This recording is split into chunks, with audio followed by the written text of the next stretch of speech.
Testing, 1, 2, 3. Let's see how we're doing. So, guys, let me know with a one in the comment if in the chat if I'm live or if I'm disconnected. Okay, yeah, looks like I'm live now. Okay, so welcome everyone. Looks like I had a patch update that I needed to reboot for first. So, welcome. Thanks, guys, for being here. Mariana, AC, Erican, thank you all for being here. Syrian, Christian. Yeah, Allah, Allah works in mysterious ways. Sleepyhead Luke, welcome. And yeah, Casey, you said I'm churning out a lot of work. I've probably written about 200 slides in the last 3 weeks, 2 weeks, and probably done, I mean, yeah, I've probably done 40 or 50 hours of research in the last 10 days or so. So yeah, I'm rather busy. But let's jump right in so that I don't waste more time. I briefly showed you guys this yesterday, so I am busy revising this. Okay, this is about the Islamic lobby. And everyone speaks about the Israeli lobby in the US, but you don't really see much discussion about the Islamic lobby, who are very powerful, very wealthy, and almost invisible, right? And just to let you know about this, because I'm busy working on multiple projects at the same time. Syrian Christian, you've been doing 50 hours of gaming and sleeping. Yeah, I wish. Okay, well, but yeah, I'm really just busy with research. And so I want to show you some of the things I'm busy with, then we'll jump in. So the Islamic lobby does work to undermine US interests. It influences foreign policy as well as domestic policy in the US. It definitely wants the destruction of Israel. It spends literally billions of dollars on university influence operations or influence dawah. It promotes the demonization of Jews and it undermines the constitution to promote Sharia and Islam. Erkin says the Philistine lobby is more powerful than the Israelite lobby. Yes, that is very true, Erkin. Lodi said to educators, welcome guys. I want to show you something. Um, okay, let's have a look here. Oh, so let me show you this before I go on to this little search here. This I updated probably 6 months ago. I originally wrote this about two and a half years ago. Since 9/11, so understand these figures are at least 6 months out of date, if not more. Since 9/11, there have been 35,570 recorded Islamic Jihad terror attacks. In 2019, in 45 countries, there were 1,193 Islamic attacks, murdering 6,800 people, injuring 7,579 up to the 30th of August 2019. Those are the recorded incidents. 2018 saw nearly 2,000 attacks in 55 countries with nearly 12,000 murdered and 11,500 injured. 2017 saw over 2,000 attacks in 61 countries, 16,400 murdered, 14,300 injured. 2016, 2,500 attacks in 59 countries, 21,400 murdered, 26,700 injured. 2015, 3,000 attacks in 53 countries with 27,000 plus murdered, 26,000 injured.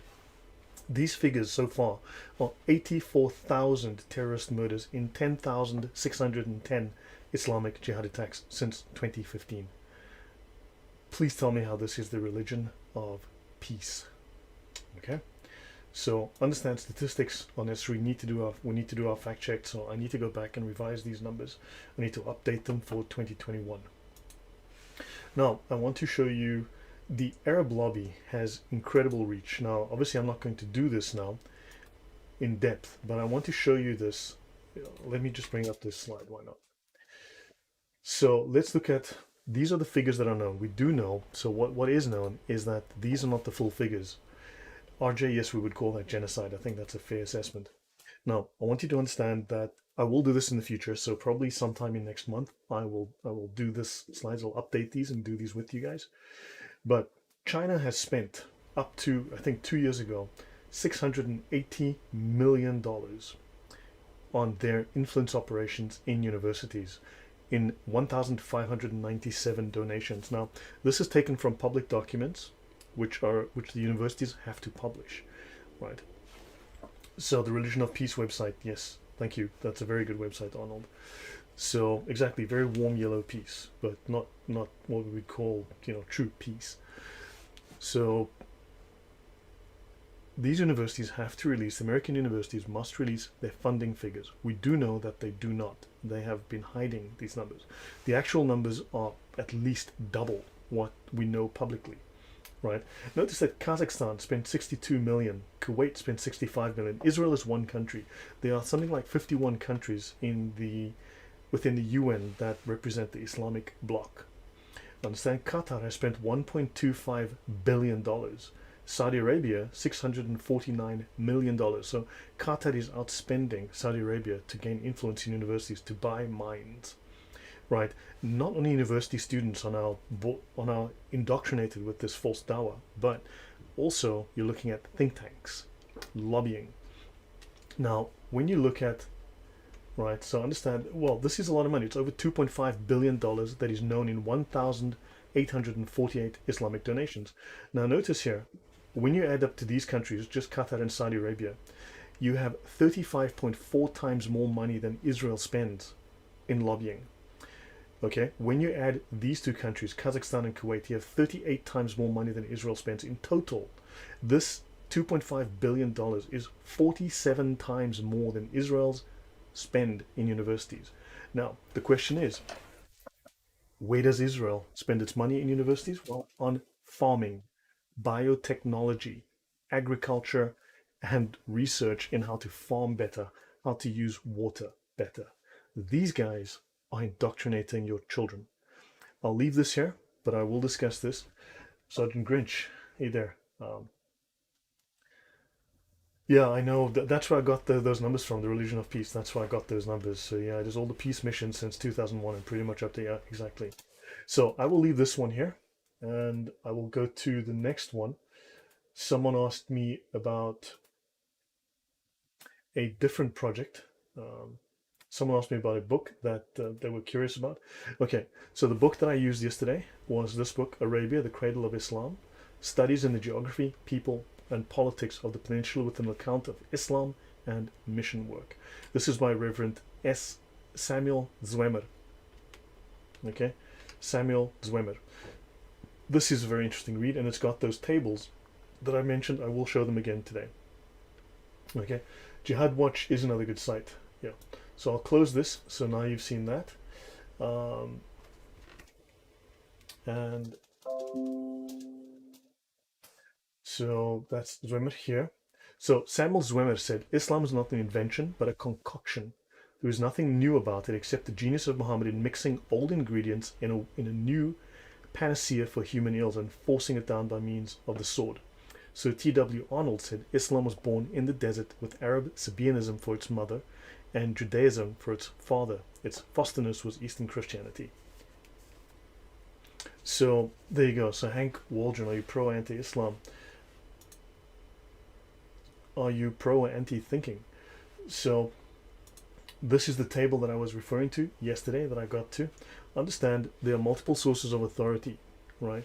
The Quran is not the sole source of authority. In fact, Islam has to have all of these other books because the Quran is too vague. It's too incomplete to have Islam be functional on its own, right? That's why they had to make the Hadith, the Tafsir, the Sirah, and all of the other books, the commentaries, and the Sharia. The Sharia is the final product of Islam. It is the bedrock of Islam.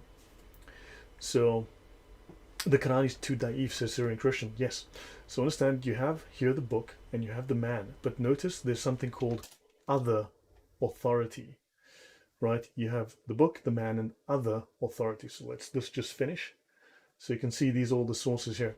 As I said, there's other authority. So there's the records of what Muhammad did, the Sunnat al-Fa'il, records of what Muhammad commanded, Sunnat al-Qawl, and what Muhammad allowed, Sunnat al-Takrir, right? So the things that he allowed, either implicitly or explicitly, or the things that he disallowed, implicitly or explicitly, right? Now, of course, notice it says here, other authority. Now, the Quran is this big. The Quran's the size of a postage stamp. The Sharia is the size of the public library. Understand, the Quran is tiny. The Sharia is enormous. You can stick a Quran in your back pocket. The Sharia, you're going to need a library to hold it. Okay? So, other authority among the Sunnis, you have the ijma, unanimous consent of the leading companions, and the qiyas, the deductions of orthodox teachers from sources 1 and 2. Right? So understand, this is where I finished yesterday. Hank Walden says, as long as you all know to follow Islam is to follow Satan. Look, Hank, you've obviously only been here for about 30 seconds. I lived 11 years in the Middle East. I lived and worked amongst these people. I've seen the dysfunction of Islam. So take a moment to actually go through what my channel does, learn what it is that I do before you comment. All right? So, okay, now I'm going to close this because I just wanted to make that clear in that slide. There's another slide within the book, analysis of the borrowed elements of Islam. So the fact that Islam is borrowed from various sources, has plagiarized numerous sources, this is knowledge going back well over a century. Well over a century. All right. So, do the Shia consider the Quran infallible? Now, it depends. Are you asking a lay Muslim or are you asking a scholar? The scholars know that the Quran is infallible. The only thing that is infallible in Islam is not the Quran, it is the Sharia. The Sharia can never be abrogated, it can never be annulled, it can never be changed, it can never be altered.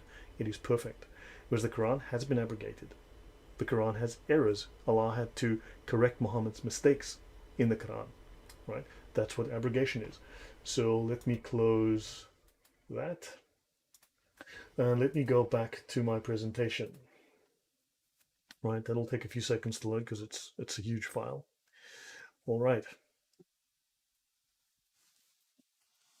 Hello, Built to Speed, welcome. So, okay, so here we go. Now, I've made some updates to these slides today. So, and thank you guys for being here again. I've made some updates to these slides today. I've changed a few things. I realize I need to change the narrative. And, right, it's just, as I said, this is a huge set of slides. It's going to take a little while to load. Okay, I'll just run with this here now.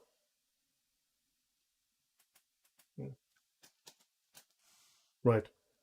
I updated this slide. Remember, Islam has these 12 priorities. Now, you could make them 14, you could make them 15, depends how you do them. But these are the priorities within Islam. And the debate that everyone is having is here at number 10. So we are here. We are stuck here. We're missing most of this. Okay, but I do want to mention, in terms of its Hebrew Jewish origins, now, of course, this is where the conspiracy theorists step in and say the Jews created Islam. And of course, then you get the other conspiracy theorists who say the Catholic Church created Islam. Both of those groups are wrong. It's people like today. They're both wrong, uninformed and wrong, and likely gullible too.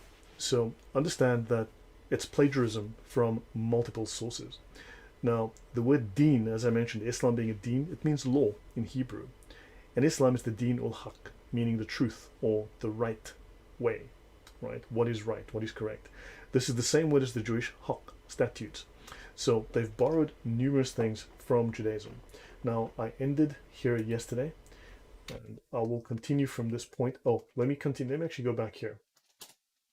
So we did the 4 integrals for the validity of a ruling in Islamic law, and I went through that at length. I've simplified that into just a handful of slides, but we went through that yesterday, right? And understand, just to remind you, Hank Walden, I live in Southwest Detroit right now. I was in Islam for 47 years. I fought in Iraq. I've studied the Quran, the Hadith. Excellent. Well, that's good to know. Then, yeah, I was in the Middle East for 11 years. So, yeah. Now, when the 4 necessary integrals of consensus exist, the ruling agreed upon is an authoritative part of the sacred law that is obligatory to obey and not lawful to disobey. Nor can mujtahids of a new generation, that is the mujtahids of today. A mujtahid is an Islamic scholar, a legal scholar, but these are the top legal scholars. They've reached the pinnacle of their knowledge, right? But I will mention that there's an additional law that I've added here.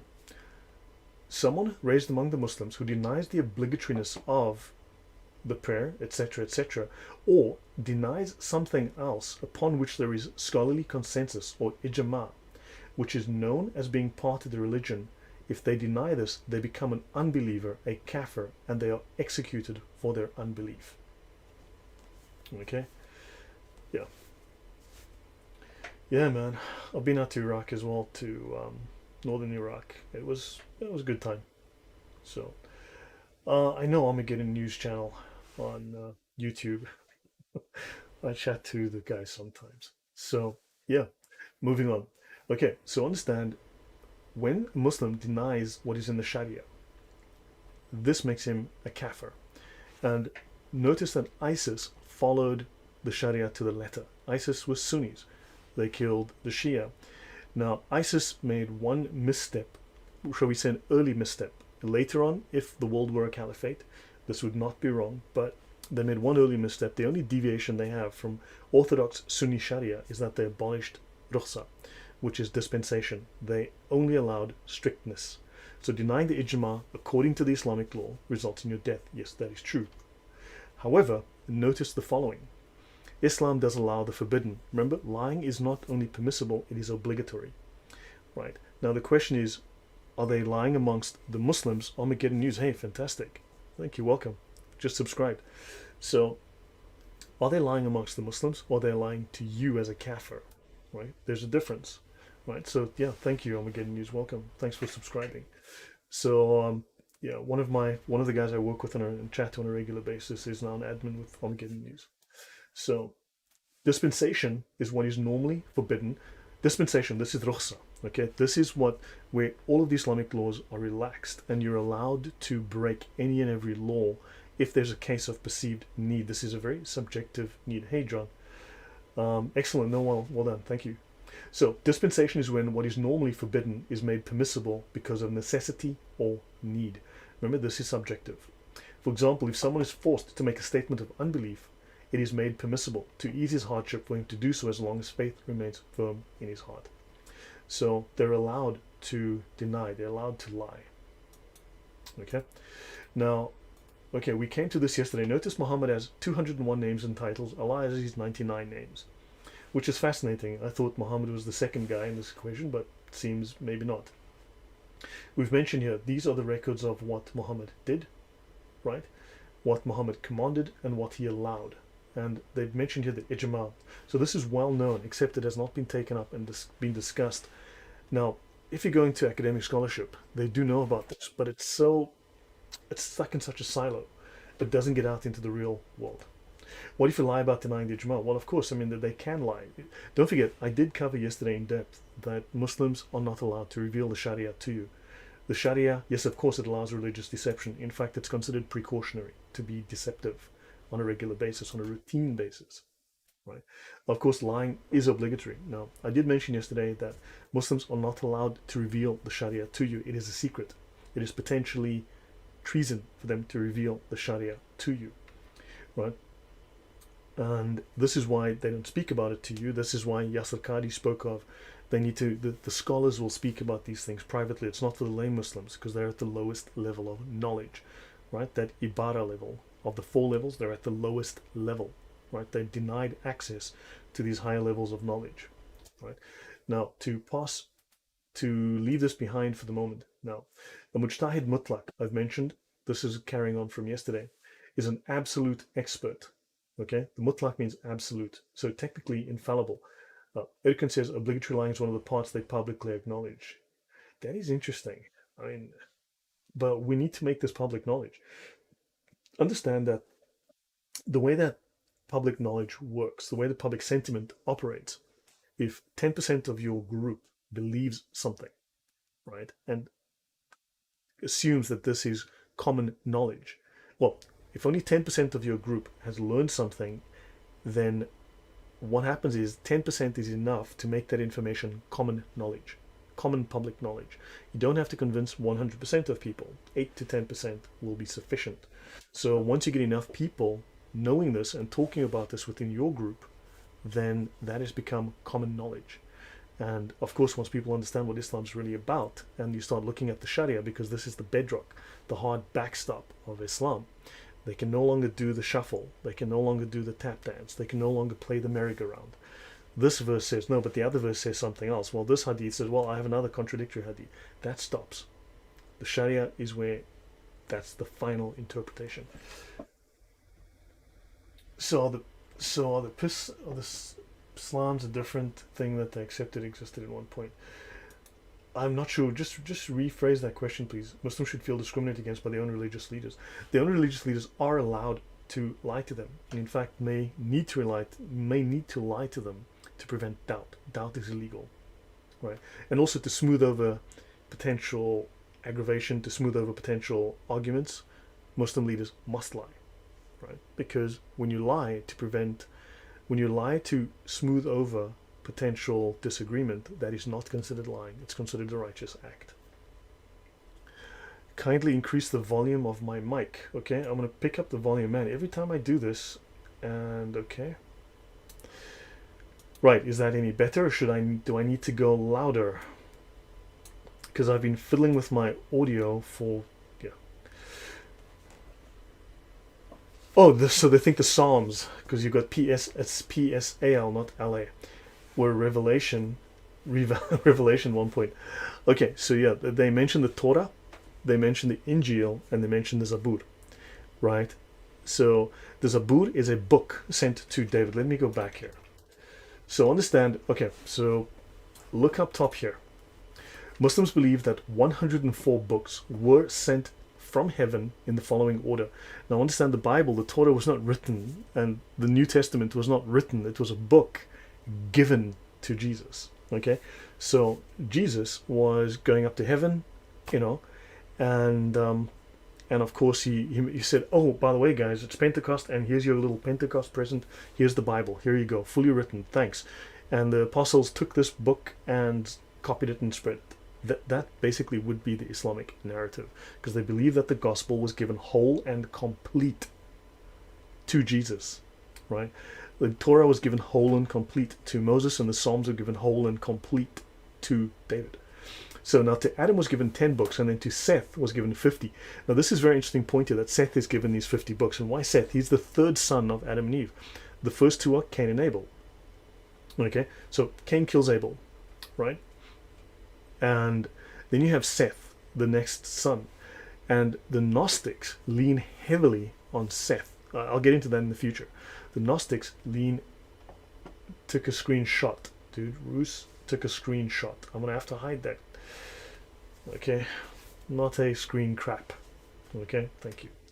Now, the fact that Islam believes that Seth was given 50 books, Seth doesn't really feature.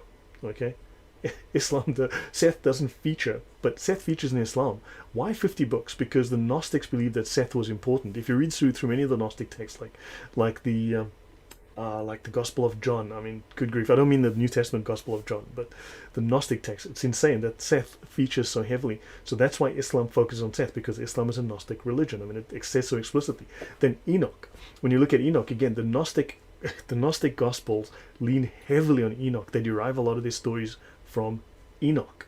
Okay, and of course, if you look at Mani's derived. People say that Mani derived his stuff from other sources, but if you go into Mani and Manichaeism, they derive a lot of their work from Enoch. Oddly enough, Nicholas, welcome, Happy New Year to you. I hope it's going to be a good one, and Merry Christmas, everyone. Again, and Seth was a Sufi. Casey, can you give me a source for that, please? Now, understand. So Moses was given the Torah, David the Zabur, Jesus the Injil. Okay, all of these are corrupted. All of these are considered corrupted, right? Of course, Muslims are happy to refer to them as proof of Islam, but they're all corrupted at the same time, which is fascinating.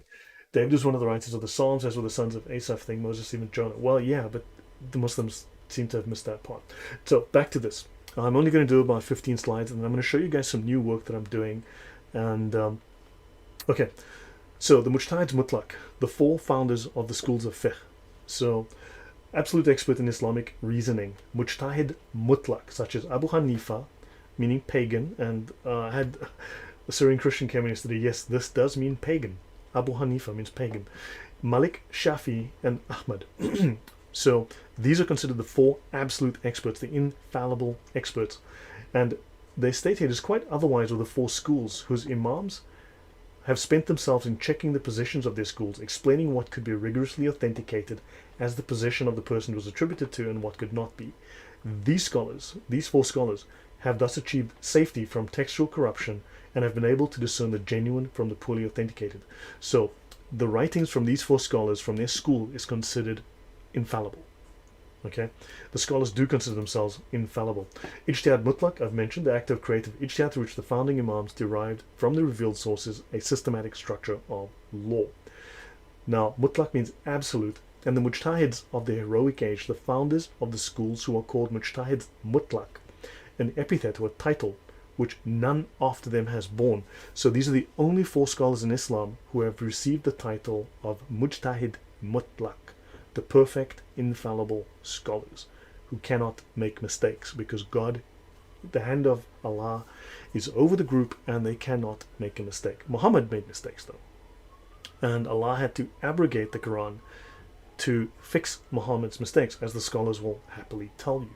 But understand, there's only one scholar above these guys, these mujtahids, and that is Sheikh al-Islam, well, the Hujjat al-Islam, Ibn Ghazali. Okay, hold on, I have a message that just came in. Let's just give me 1 second. Yeah, not to worry. I mean, I wasn't. So yeah, guys. Part of the reason I'm doing this is not necessarily that I'm wanting to. Well, I need to run through these slides to get familiar with them, with the material. Make sure that I've got this presentation in the shape that I need it. Need to have it for next year, because I'm going to be doing these slides again, right? So I might actually delete these, redo them, and do this again next year. So now I want to talk about theocratic legal systems. So a theocratic legal system will take revealed scripture and then further apply those scriptures with the aid of prescribed rules of exegesis, extrapolating a legal and social system. Right? And this combination of divine revelation, give me a sec, of divine revelation, human reason, is according to them the only path to law. Such systems deny that law can be created by human legislation, as we believe in the West. So Sharia, they want the Sharia. Now they don't want the Quran. The judge doesn't sit with a copy of the Quran and figure out what kind of parking fine he gives you from the Quran. He doesn't do that. He goes to his legal texts. Now these are numerous scholars of Islam that propose to assume that beyond the pre-Islamic Arabian customs, because all of the Arabian groups, all of these regional geographic groups, had their own legal customs. They were all different and often contradictory, and they had to define a common identity and a common system for those who are falling under the control of Islam. Now, for these scholars, Jewish law is an obvious starting point, besides what was previously pre-Islamic custom. Right? That's something I'll also tackle next year. This is because of the shared theocratic orientation of Judaism and Islam, the close geographic and temporal proximity. In other words, they were close in time as well as close in geography of the two systems, and the Talmud was only completed about the time of Muhammad's birth. And of course, they had a common language. They, as Jewish Arabs, they spoke Arabic, and of course, they also spoke Hebrew and Aramaic. Right? And these are close Semitic languages. Okay. Now, the most important early Islamic law school, the Hanafi school at Kufa, was close to the Jewish academies of Surah and Pumbedita. They were very, very close, where scholars studied the Talmud throughout the formative period of Islamic law. And Eastern Talmudic Aramaic was the lingua franca of Iraq for centuries after the Islamic conquest. So, Talmudic Aramaic was a common language. So, what the fiqh? Basic definition. Sharia is the law of Allah and Muhammad, and according to the Sharia, they are equal in authority. Oh, Erkan says, well, thank you very much. I do appreciate this, Erkan. Thank you very much. He says, remember, one of Muhammad's desires was to implement an Arab nation. Then, yeah, and this was a way to create. Islam is Arabic imperialism.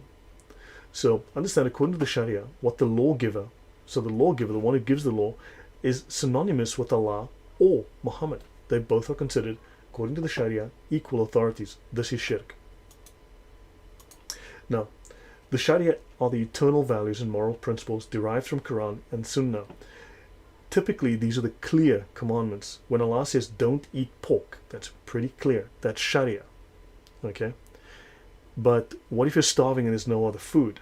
And then they say, well, okay, it depends, if how long have you been starving? It was 12 hours, 24 hours, 60 hours? Can you walk somewhere? Can you make a call? Can you get some food? All of these questions, which then determine how do we apply this don't eat pork rule, that's the fiqh. All of this thinking around this, how do we, when can we break this rule? When do we apply it? How long do we have to wait for it to be, etc., etc.? All of these questions, that's fiqh. Okay? That is the application, the extrapolation of the Sharia, right? Now, the Sharia contains moral, legal, military, political, social, commercial, and religious legislation. Sharia is the body of revealed knowledge, which is found in the Quran and the Sunnah. So Allah revealed His hidden book. Don't forget, the Quran is also a hidden book. It's not just the mother of all books, it's the hidden book. It's hidden by an angel in paradise, and Allah gave it to Muhammad. He revealed this secret knowledge, this gnosis, and yes, it is gnosis, to Muhammad.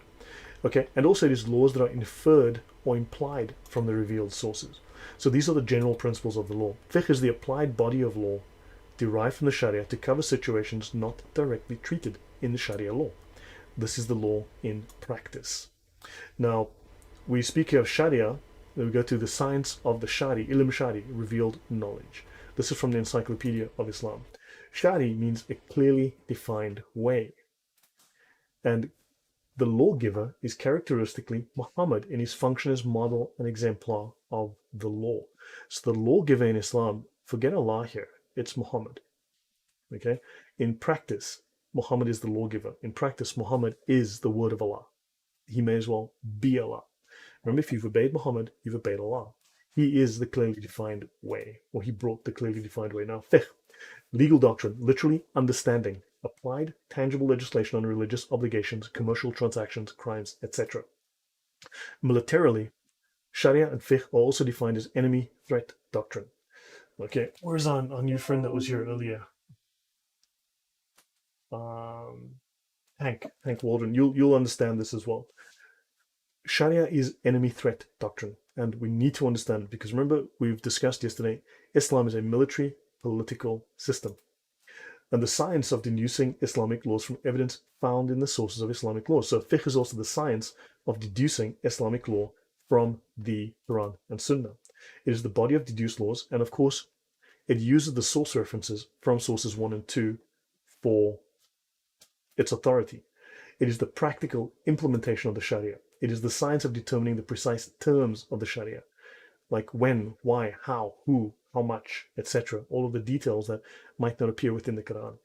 It is the collective sources of jurisprudence. The collective sources of Islamic law are called the usul al-fiqh. Now, these are the roots of Islamic law, the roots of the law, right? The roots of jurisprudence.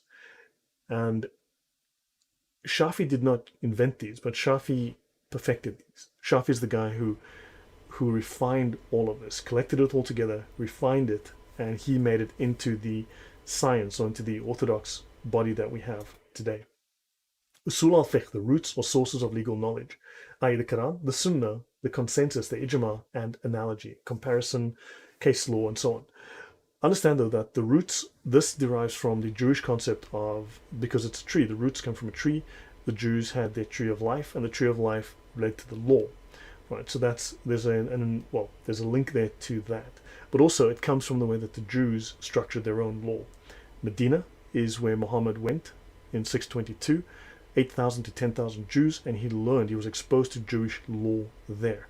Okay, and then of course they went to Baghdad, they went to the Sasanian Empire, and of course the Persians had that long established empire with written law. The Arabs had never had writing or written law until quite late. So fiqh is the human effort to know and apply the Sharia. It is considered imperfect, thus it is changeable and adaptable to changing circumstances. Now, when they say imperfect, it doesn't mean it's wrong. It means that it's a deliberate ambiguity. It's conveniently flexible when necessary. So we go from verses to doctrine to books, right? So no distinction is made between the rules of Sharia law and the rules of religion. Doctrine is a principle or position or the body of principles in a branch of knowledge or a system of belief, right? It's a body of principles or body of knowledge within a system of belief. It's a principle of law established through precedent, a body of knowledge that is taught, and also a military principle or set of military strategies, right? So we must understand, we have to see Sharia as well as legal threat doctrine, or as threat doctrine, military threat doctrine. And your legal experts are called the people of the sciences. Let's leave it at that. Now, of course, the persuasive ones who know and taqlid, the Sunni madhabs or the Sunni fiqh, Hanafi, Shafi, Maliki, Hanbali, and of course they actually do recognize the Jafari school of the Shias. Correct. Okay, there's no distinction of mosque and state. I've got these here in light, so I'm going to ignore these. Okay, we're just going to stick with these main ones. Now, the madhabs, the 5 schools of persuasion. A madhab is a school of persuasion. It is not a school of jurisprudence. A madhab is a school of persuasion. So these are the 4 most persuasive scholars. These are alternative. Now, all 4 schools are alternative but equally valid interpretations of the religious law of Islam. They all share a common legal theory asserted in the 9th century by Imam Shafi. Now, the scholars all accepted Shafi's and his traditionists. He was a traditionalist. They accepted their principle of the overriding authority of the traditions from the Prophet as evidence of Sunnah. However, practical application of the law was subordinated to the scholarly consensus. So while they took lessons from the Quran and the Sunnah, right, and they took the clear things, but they needed to develop an entire body of law. And those books, the Quran was subordinated to the scholarly ijma. So from the middle of the 9th century, the idea gained ground that only the great scholars of the past had the right to independent reasoning in law. And these were the mujtahids mutlaq. In the 10th century, a consensus was established in Orthodox Islam that future activity would be confined only to explaining, applying, and interpreting the doctrine as it had been laid down once and for all. Now, madhab is a way of thinking. It's a method of indoctrination. It's persuasion. You're persuaded into a way of thinking. Think of it as indoctrination. These are the most effective schools of indoctrination. Thanks, guys. If you like what I'm doing, if you're learning something, just give it a like. Appreciate it. Thank you. Now, the 5 schools of law in Orthodox Islam are the Hanafi, Maliki, Shafi, Hanbali, and Jafari schools. This is from the Encyclopedia of Islam. So madhab translates as a school of persuasion. Now, there's much more to that. It means it is a school of rhetoric. Understand? Persuasion, in this case, means rhetoric. Hanafi, yes, Hanafi does mean pagan. I don't think it's that simple. I don't think it's that simple. If you go through the text, it's actually quite lengthy where they discuss the etymology of the word Hanafi, but it comes from Mesopotamia. No, it comes from around Nabatea. Sorry. That would be the Petran thing from Petra. But yeah, that's a longer story on its own. We don't have time for that right now. Now, jurisprudence, okay, is fiqh. You can see the main meaning is fiqh, but jurisprudence also includes fatwas, ijma, ikhtilaf. There's a lot of confusion around Islam. People say, well, the scholars disagree. Remember, they agree on much more than they disagree. They disagree on about 20% of things. Things like when you pray, do you hold your hands up by your face? Do you hold your hands by your navel? Do you hold your hands by your side? These are not things that alter belief. Understand? These are minor cosmetic changes. Those are the 20% of things they disagree upon. The 80% of things that they agree upon are substantial, important matters that do affect Islam. And they agree on those important things. They've agreed to agree. Ikhtilaf means difference. This is the science, the doctrine of difference, of how they've harmonized the differences, right, within what is happening in... So Ikhtilaf is how they've harmonized the differences between the schools. And they've made those into an issue that is not a problem within Islam. And of course, taqlid we'll get to in a minute. Now, sunnah, plural, sunnan, habit, hereditary norm of conduct, custom, a normative custom of the Prophet or the early community, and orthodoxy. What is sunnah is orthodoxy. There is orthodoxy within Islam. They might lie about it, they might try and fool you. There is orthodoxy. Now, fiqh, as different from madhab. Fiqh means understanding, knowledge, and intelligence. The technical term for jurisprudence. It is the science of religious law in Islam. Just like reading the Bible is a science. Okay, giving a sermon is a science. Now, I don't think this meets our criteria of what we call a science, but in Islam it is a primary science. Don't forget, the major sciences in Islam are religious sciences. The secondary sciences, tertiary sciences, are things that you would call science, like test tubes. Okay, things that we would term typically experimental science. Those are secondary. In fact, that would be tertiary, because your secondary sciences are what they call the ilm al-amal, the practical sciences. Those are secondary to the religious sciences which were brought by Muhammad. He was the perfect example. He was the exemplar of the most important sciences in Islam, the religious sciences. And we all know Muhammad was illiterate, but he was the world's greatest scientist, according to Islam. In Hans Wehr, Hanaf is the root for orthodox and pagan. That's interesting. Thanks, RJ. That's a very interesting point. I'll have to look in the encyclopedia for that.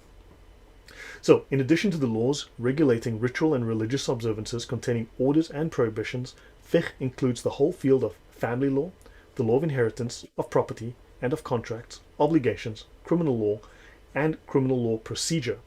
So understand, Islam is a lot more than just a religion.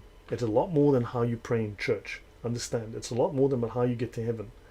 It is an entire society, an entire structure for law. And finally, constitutional law and laws regulating the administration of the state. It is a totalitarian political system. It is a full political system. It is an entire series of law books. We are focusing with a microscope on the little bit of Islam that is religious and ignoring the massive, massive elephant in the room, which is the rest of Islam, which is the Sharia. And also, fiqh entails the conduct of war. Again, that's why I said you need to understand the Sharia because it is military threat doctrine. Now, in older theological language, fiqh was used in opposition to ilm, the accurate knowledge of legal decisions handed down from the Prophet and his companions. It was applied to the independent exercise of the intelligence, the decision of legal points by one's own judgment in the absence of or ignorance of a traditional ruling bearing on the case in question. So, fiqh, again, this is where you are applying your own thinking, right? But that thinking, that door is now closed. Erkan says fasting, circumambient, bowing, kneeling is just a tiny part. Exactly, but we focus heavily on those. Fasting, walking around the Kaaba 7 times, bowing, scraping, kneeling, very tiny part of Islam. Now, faqih, right? This is anyone who's possessing knowledge, who possesses fiqh. A faqih is someone who possesses knowledge, fiqh. And the synonym is the alim or the ulama. Okay, so the ulama are all faqihs. So your ulama are the guys in charge here. So let me continue with this. I want to take you guys to 1 Timothy 6:20 and Strong's G 1108.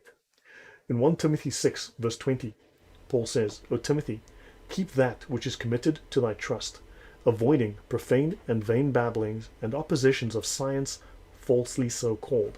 Science falsely so called, or in other translations, what is falsely called knowledge. By professing this knowledge, some have strayed from the faith. So those who have falsely called knowledge, right, or have falsely professed science, have strayed from the Christian faith. He's warning here about Gnostics. Now I want to go into, this is the Blue Letter Bible, this is Strong's G 1108, gnosis, okay, feminine noun, right, so, and let's have a look and see what it says here. Gnosis. Knowledge signifies knowledge, intelligence, and understanding. Fiqh, if we go back here, fiqh, okay, knowledge, understanding, intelligence. Right, let's continue. So knowledge, understanding, intelligence. And fiqh literally means understanding. So knowledge, intelligence, understanding. That's exactly what fiqh means. Knowledge, such as belongs to the more advanced, things lawful and unlawful, haram and halal. Knowledge, science. Now understand again, knowledge, science, knowledge, intelligence, understanding. But understand, here we're being warned not about knowledge in the sense of this is important knowledge, this is good forms of knowledge. This is a warning about gnosis, the Gnostics. Fiqh conforms precisely with the meaning, the warning that is given here in this verse, because it conforms completely with the form of Gnostic knowledge. Okay, fiqh is Gnostic knowledge. Now, any comment on that, guys? Just drop me a line there. So now, ijtihad and taqlid, muqallid that hear and obey. Now, ijtihad, the effort in law, the use of individual reasoning, exerting yourself to form an opinion in a case as to a rule of law. Welcome, Eva. So this is achieved by applying analogy to the Quran and the customs of the Prophet. So you take his example, you extrapolate that, you formulate law. The opposite is called taqlid, the unquestioning acceptance of the doctrines of established schools and authorities. Taqlid is imitation. In law, it is the unquestioning acceptance of the doctrines of established schools and authorities. A person who is bound to practice taqlid is called a muqallid. And in theology, It is imitation of the Prophet, of his companions, and their pious successors. Now, Muslims will lie to you about, well, no, no, no, we don't follow the scholars. That's not my scholar. I've heard that one too many times. That's not my scholar. Seriously, the next time they complain to you about St. Paul, just say St. Paul is not my scholar, right? And just say, no, he was a sectarian. Why are you talking about him? He's not important. He's not my scholar. He was a sectarian. That's what they say when we talk about their major scholars. So, hey, what's good for the goose is good for the gander. But anyway, so understand, they do follow the Prophet. So therefore they are following taqlid. They're muqallid. They are forced by legislation from Allah to follow taqlid, to follow the school, to follow their imam who follows the school. Right? Now, you must have also heard Muslims say, we hear and obey. This is something they do say. Now, with consensus came an obligation to join a school. Once there was a consensus, Muslims had to choose a school. So despite the rule of taqlid, innovation or bid'ah did occur. Schools competed with each other, they influenced each other, they still compete with each other. Original thought, though, does not affect the established doctrine, nor does it affect the theory of the roots of jurisprudence. This has been fixed, right? So any of their original thinking is really just them wasting time. It doesn't change Islam. Islam, the Sharia, cannot be changed. Remember, it cannot be annulled, cannot be changed, cannot be altered, cannot be abrogated. So legal questions arose constantly, which had to be decided by specialists of legal science. Now, these decisions are called fatwa. The scholar who gives such a non-binding fatwa is called a mufti. The binding, permanent rulings are in the Sharia. Once recognized as correct by the common opinion of the scholars, these decisions of the muftis became doctrine. Right? They went into the law books. The activity of the muftis is of the same kind, though carried out against a different background as the first specialists in religious law.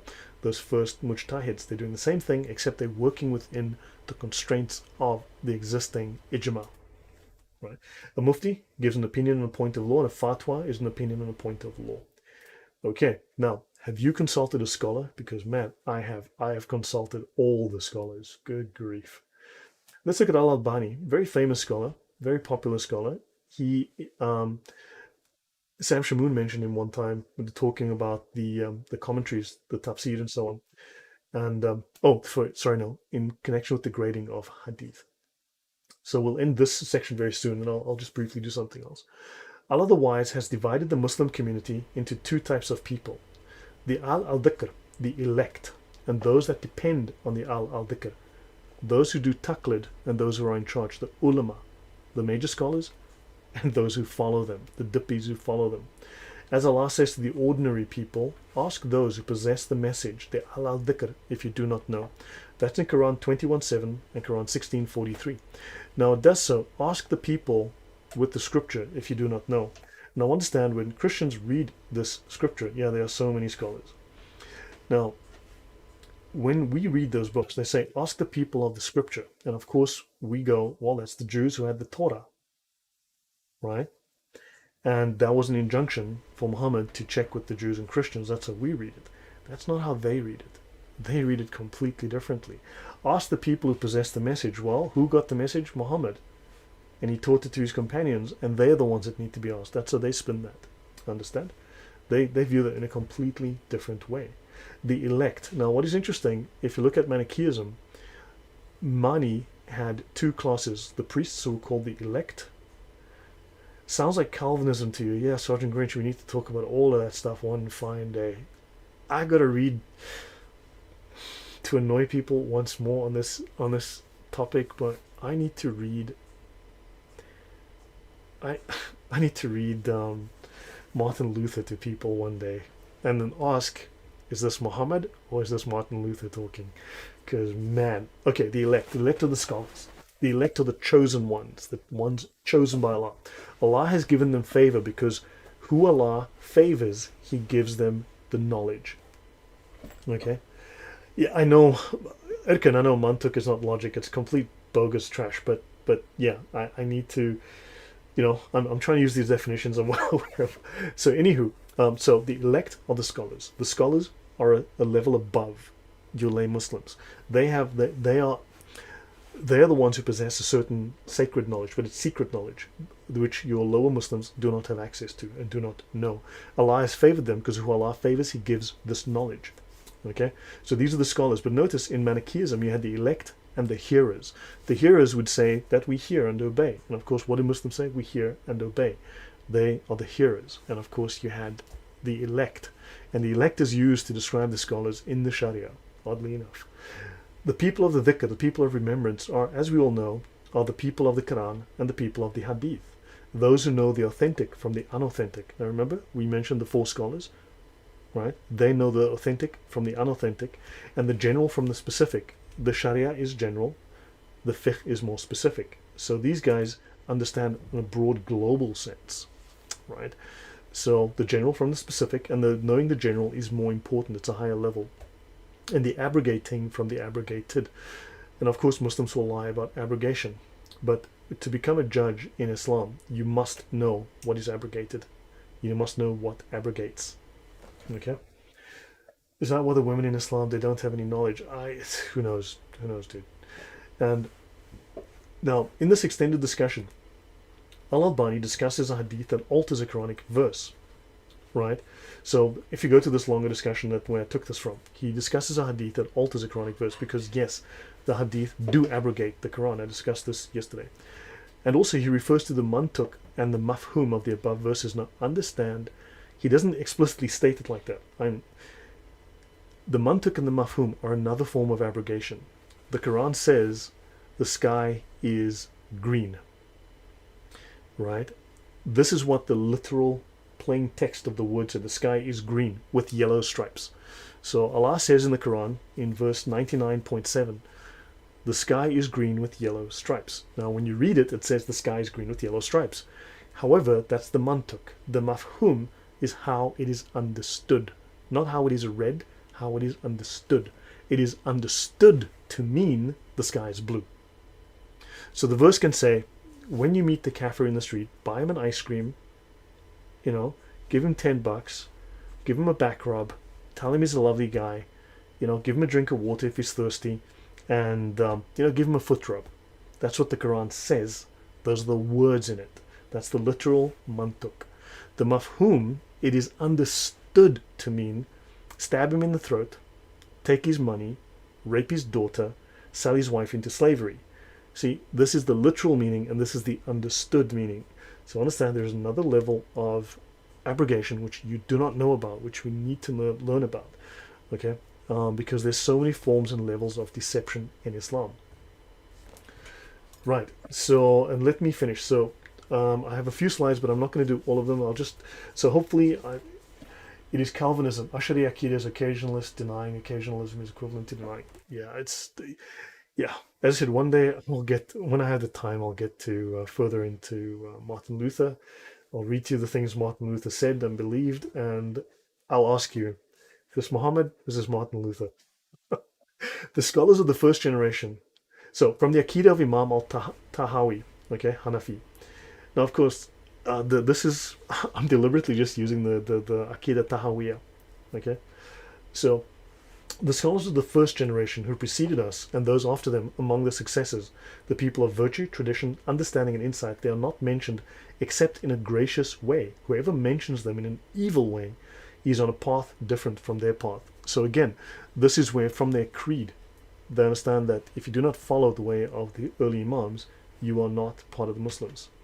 And of course, the comment on that is the scholars are the inheritors of the prophets, and this is in the Sharia. This word is verbatim in the Sharia. The scholars are the inheritors of the prophets. They do not leave behind gold or silver coins. They leave behind knowledge. Whoever has taken hold of it has been given an abundant share. So understand the devotions that Muslims have to do, like the 5 daily prayers. These are superseded by learning sacred law. If you had a choice between learning sacred law or doing devotions, learning sacred law, Islamic law, supersedes that. Okay, CPS degree in Islamic law, could be a judge. Which level is this? Sergeant Grinch, I have met Muslims that claim that they've studied Islamic law. I have never seen them put out a video on Islamic law. I've listened to CP. I haven't done so in a long time. Well, I did today, but on a particular topic. But I've never seen him actually discuss Islamic law. Maybe I've missed it. I've seen other Muslims make that claim, and I've never seen them discuss Islamic law. I've never seen them crack open the books and go through it the way that I do. So if he does, I don't know, So So yeah, if I will, we'll talk about that. I'll get to that. So Veronica at the Well says, very, that's a very good observation, Veronica. A secret language like among criminal organizations. Yes, they do speak in code. They do. That is true. That is correct. Now, okay, so I'm gonna maybe do one or two slides and call it a night here. I will show you something else I'm working on. This is scholarly authority. I need to do a section, but it's a fairly lengthy section, and I don't want to go too long tonight.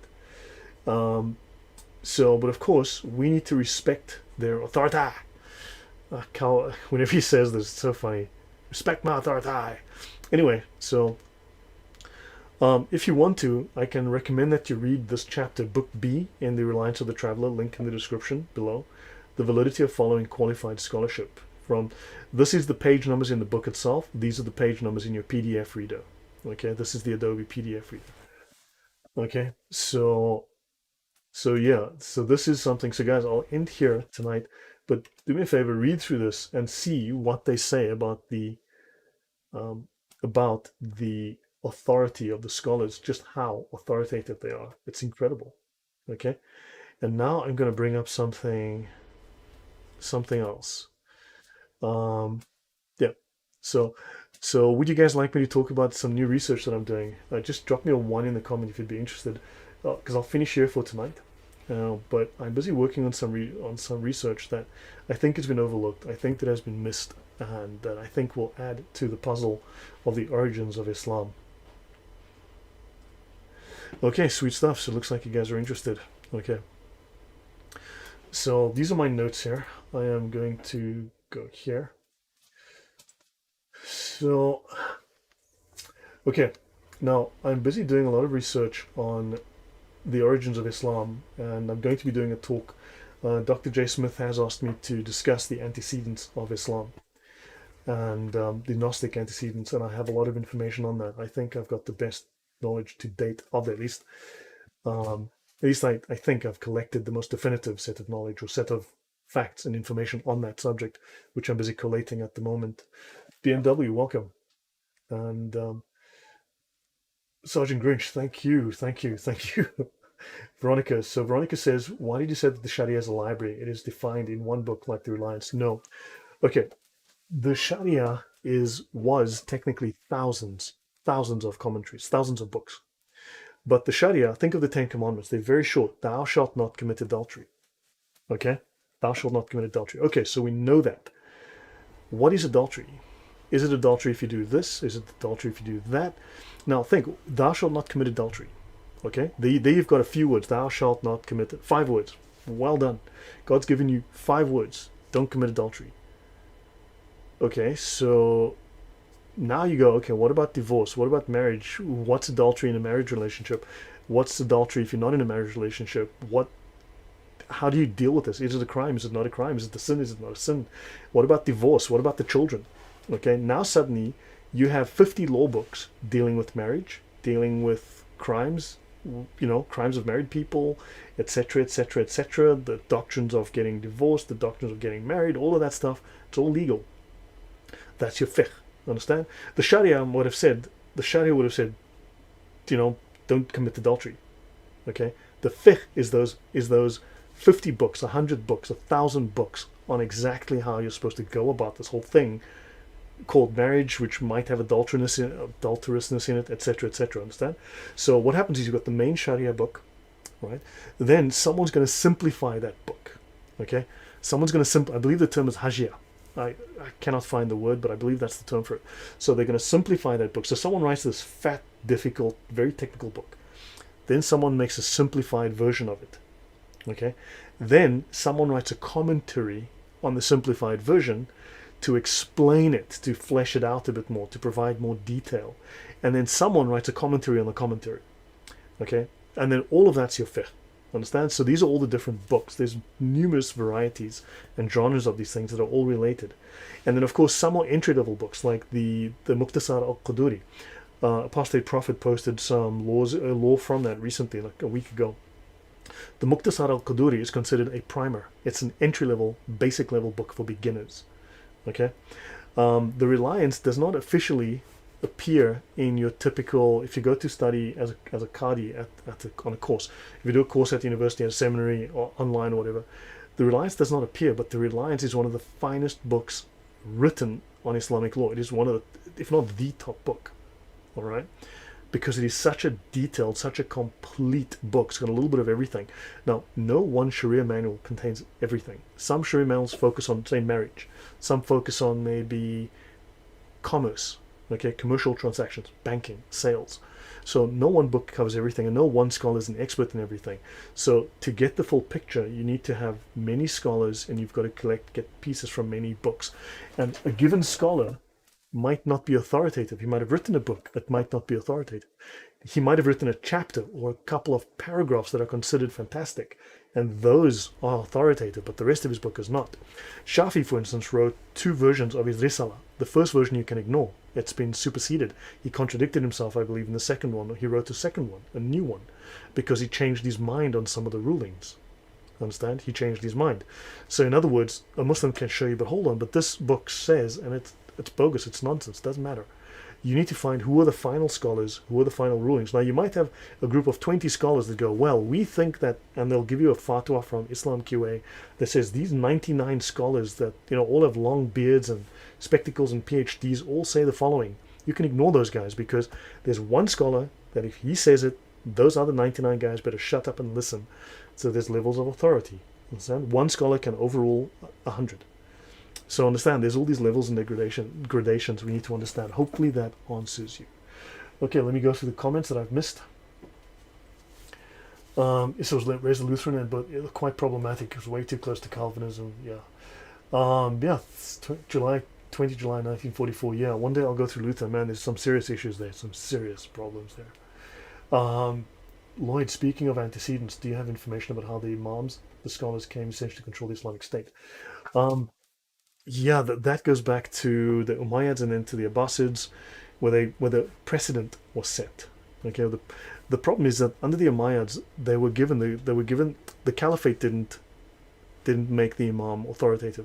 The governor would give him authority, and they were given authority to dispense law, and they kind of were like a one-man show, and it was a disaster under the Umayyads, and the Abbasids had to figure this out.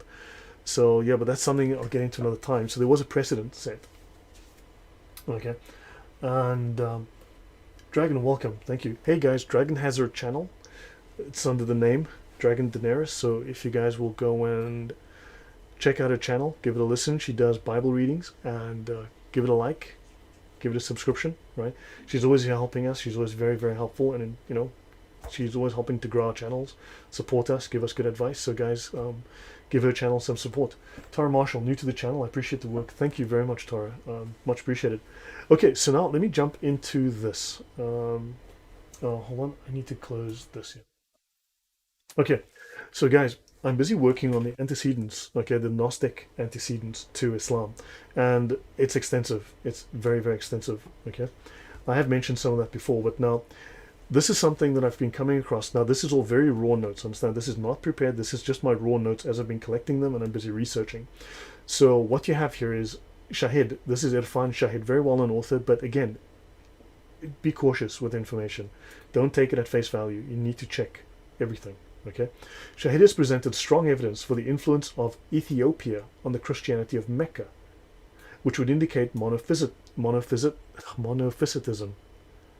It's such a hard word, as the dominant doctrine. Now, monophysitism is a heresy, okay? And it seems it became commonplace in Ethiopia, which became Christian a lot earlier than people suspect. One of the things I'm trying to do is determine, besides the pagan Arabic influence on Islam, then of course you've got the northern influence, but those are the Gnostics, right? The Gnostic and heretical, I would call them the pseudo-biblical sects, the pseudo-biblical, pseudo-Jewish, pseudo-Christian sects that were promoting their views of a false, distorted Christianity, but also, so that's in the north, but the south has been ignored. And this is Yemen and Ethiopia. So they had this particular heresy where God is one. Jesus is one. He only has one nature, which is very interesting. And he says this may also explain why Isa, the word Hawariyun, and Injil appear for Jesus, disciples, and Gospels in the Quran. He says the word Isa and the word Injil are likely of Ethiopian Christian origin.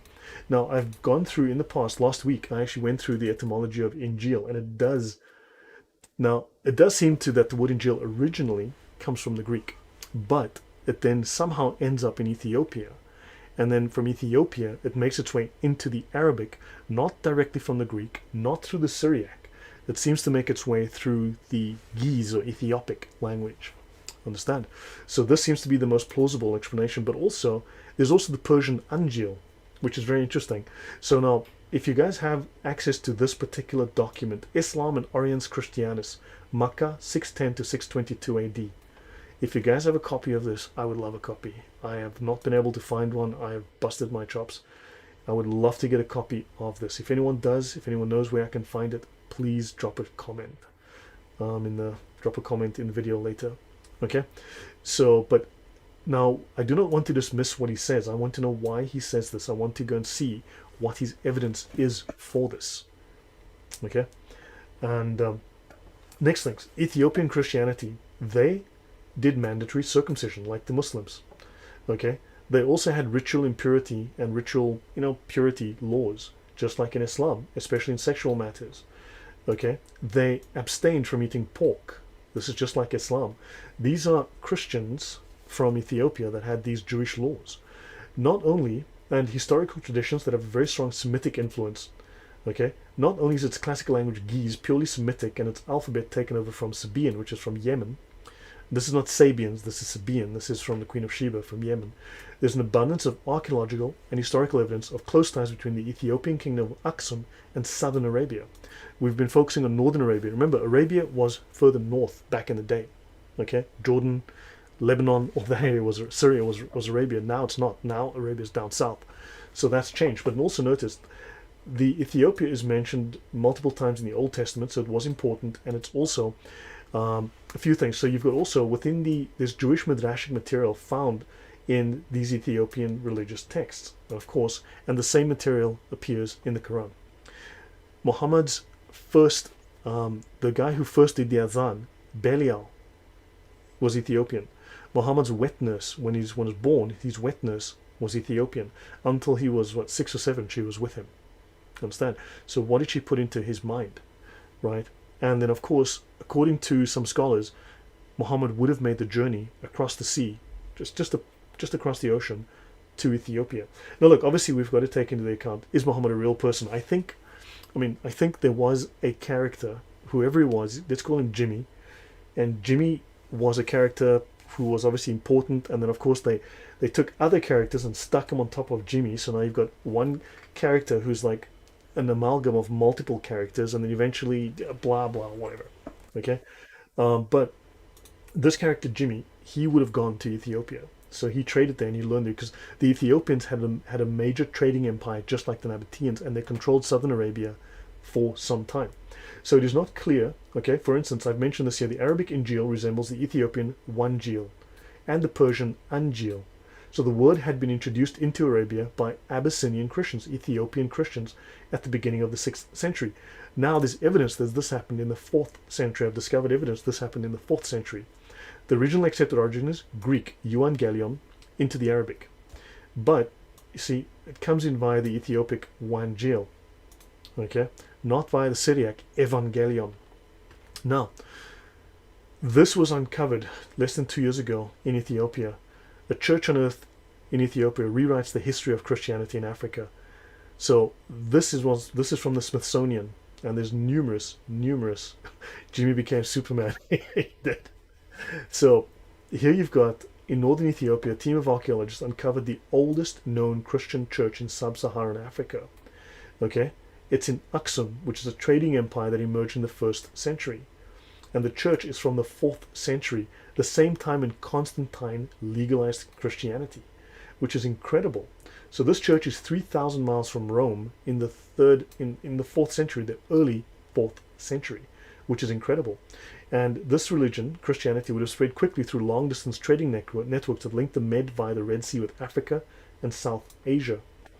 Okay, so that is an interesting thing. Now, of course, you've got this. I've mentioned this before, but the Prophet's own witness, Barakah, is better known through her name, Ayman, who was Ethiopian, right? Then the Prophet's association with Ethiopians and Ethiopic is clinched by the dispatch of some of his followers to Ethiopia. He sent people. His closest associate, Bilal, was Ethiopian, and he was the first muadhin, right? The guy who did the call to prayer. And there's numerous other mentions within. So what emerges from the Quranic verses and the tradition is that there was in Mecca an Ethiopian Bible, and the Ethiopians would read it. Okay?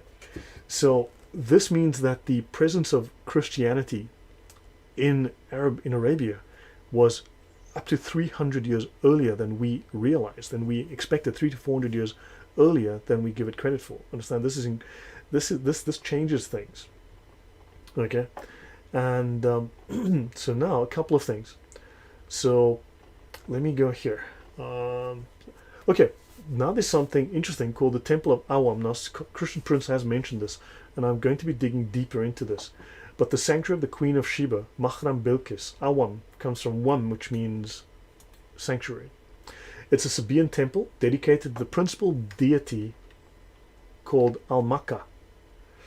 And of course, when you go to the Kaaba, the two cornerstones that face Mecca come from this temple. Okay, there are two cornerstones in the Kaaba that face Mecca. And of course, the black stones inside the little silver vajayjay in the corner comes from this temple. And this temple is to the moon god, Makkah.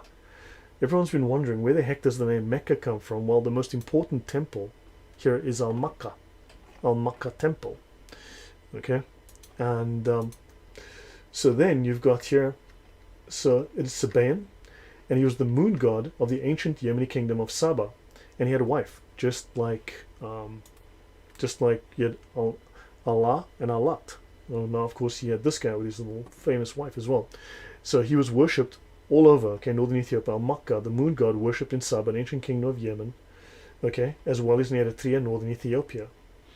And of course, so you've got, now notice here, you've got inscriptions with old South Arabian words, Al-Makkah, right? So this is something that I'm busy working on, and I'm busy putting this out. And this could well be very, very important. So he was the male moon god who also borrowed attributes from the traditional sun goddess, a primordial mother figure. This is the symbol. It's a crescent moon, the symbol of Makkah. And this is the symbol for Al-Makkah, crescent moon. And of course, here it is again. And here it is, the crescent and the moon, or the sun. So you have the crescent and the something. And of course, the Tawahedo Church, exactly. Kid See Sky just says that would make sense with the Tawahedo. Now, of course, you've got the Tawahedo Church. I'll just put this here. So I do have that note. So you've got the Tawahedo Church, also known as the Tawahedo Church. So understand, this Tawahedo, Tawhid, is this Tawhid? See, that's a question. These are things that I got to wonder. Now notice a couple of these things. This is from an Islamic site. We are advised to seek knowledge from Yemen. The Prophet said, the people of Yemen have come to you. Belief, theology is from Yemen. Wisdom is from Yemen. Understand, the Prophet said we should seek out faith and theology from the people of Yemen and the Asharis, and the Ashari Akida from Yemen. So, HK Fui available as a PDF download from Brawl for $35. Dude, I'm not paying $35 for that. That's like on the top of mosques, the horn of Baal. Exactly, Dragon, exactly. Understand? So there's a connection here to the south, to Yemen and Ethiopia, that has been missed. Now, this is said by Tirmidhi, Bukhari, and of course Muslim. The people of Yemen have come to you. Faith is Yemeni, and wisdom is Yemeni. So the faith, the Islamic faith, is Yemeni. If it's Yemeni, then it's this faith, the Sabaean faith that they had, which is the belief in the moon god, and it comes from the temple of Al-Makkah, which is the main temple. So understand, there's just something here. So the belief is that of the Yemenites. The belief is that of the Yemenites. So the belief in Islam is that of the Yemenites. I mean, these are just really interesting. And yeah, so this is something that I want to, right? And also, remember the idea of things that are growing, okay? So Mecca cannot support agriculture. And they've mentioned, okay, lots of different agricultural things can come from west of Mecca, like in Jeddah and places, right?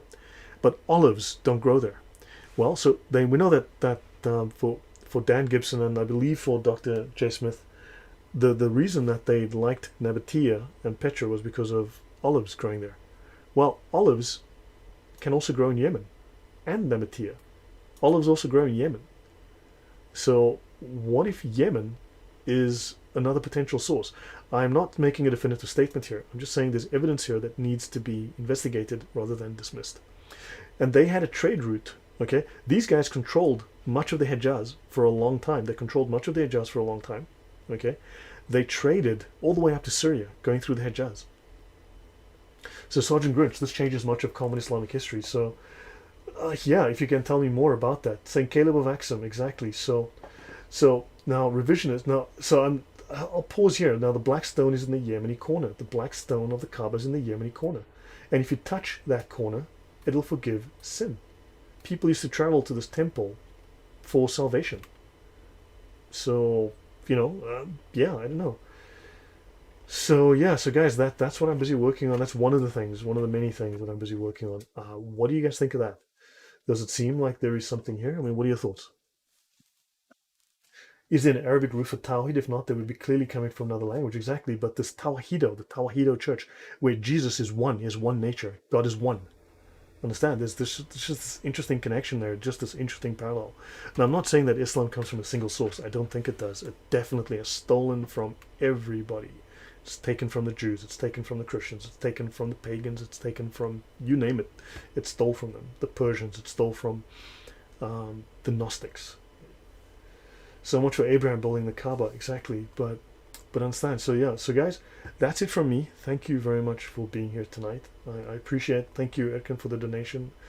Very grateful. I did something. What did I do today? Oh, I bought some storage.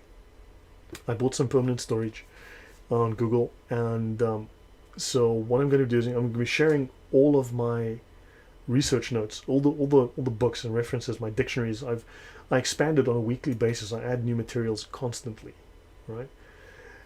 Yes, Sleepyhead, it's another possible piece of the puzzle. Exactly, it's another piece of the puzzle, because I need to determine what Christianity was in Arabia and when, right? And there were numerous Christian monks that went there, but there were also Gnostics that went there. There were heretics that went there, and there was a whole clash between all of these. In fact, the Gospel of Matthew went to Arabia in like the 300s, in the 4th century. However, the Gospel of Matthew was very soon corrupted by the Gnostics, and they went and wrote their own versions in Greek and Aramaic and so on. And next thing you know, there's like 5 different versions of this book, and some of them are completely false, and one of them is original. Understand? So there's this massive problem that there was all of this false Christianity floating around, and yeah, this is stuff I'm trying to figure out and make sense of, and it's a huge amount of research work. But yeah, guys, thank you. I hope this was helpful and interesting. And I'll be looking into this next year, but I suspect, yeah, Al-Makkah could well be the source of the name Mecca. There's a connection here that is very little is known about it. It needs to be investigated further. Sergeant Grinch, this was my outstanding session. Yeah, I want to get to the heart of Islam and then just rip its heart out, right? And feed it to the crows. That's my plan. Okay, guys, thank you very much. Have a wonderful night. Have a wonderful, hey, tomorrow is New Year, so have a wonderful celebration. Stay safe. I don't mean from COVID. I'm over COVID. I'm sick and tired of that. Just have a safe time. Don't get hit by a taxi or something stupid. Don't fall off a building. Don't get drunk and fall in the river. It's just Happy New Year's. Have a wonderful time. Go visit your family, right? Just hang out with a bunch of people and have a fun time.